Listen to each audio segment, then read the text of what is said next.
તો પાટણના રાધનપુરમાં તંત્રની અણઘડ કામગીરીનો ઉત્તમ નમૂનો સામે આવ્યો। પાણી ભરાયેલી જગ્યા પર નવો રોડ બનાવવાની કામગીરી કરવામાં આવી છે। મશાલી વિસ્તારના ચોંકાવનારા દ્રશ્યો સામે આવ્યા। મશાલી વિસ્તારમાં ભૂગર્ભ ગટરના પાણી પણ ફરી વળ્યા છે। તો ગંદા પાણી ભરાયેલી જગ્યા પર કામગીરી ચાલી રહી છે। રોડ બનાવનાર કોન્ટ્રાક્ટરે પોતાની બુદ્ધિનું પ્રદર્શન કર્યું। તંત્રની આ કામગીરી સામે લોકો અનેક સવાલ ઉઠાવી રહ્યા છે। તો દર વખતની આ પ્રી મોન્સૂન કામગીરીની સમસ્યા અને આ વખતે પણ તંત્ર દ્વારા ફરીથી આ કામ રિપીટ કરવામાં આવ્યું છે। અણઘડ વહીવટ તંત્રનો અને તેના કારણે રાધનપુરમાં સમસ્યાનો સામનો કરવાનો વારો આવ્યો। કામગીરીનો આ ઉત્તમ નમૂનો ટીવી સ્ક્રીન પરના દ્રશ્યો જ આપને સીધા બતાવી રહ્યા છે કે જ્યાં એક તરફ પાણી ભરાયું છે, રોડ બનાવવાની કામગીરી ચાલુ છે। મશાલી વિસ્તારના આ ચોંકાવનારા દ્રશ્યો છે।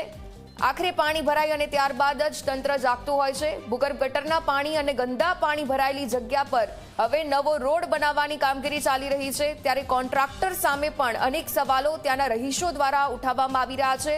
પોતાની બુદ્ધિનું પ્રદર્શન કોન્ટ્રાક્ટરે કર્યું હોય તેવા આ દ્રશ્યો સ્પષ્ટ બતાવી રહ્યા છે। લોકો તંત્રની કામગીરી સામે પણ અનેક એવા સવાલો છે ઉઠાવી રહ્યા છે હાલ તો।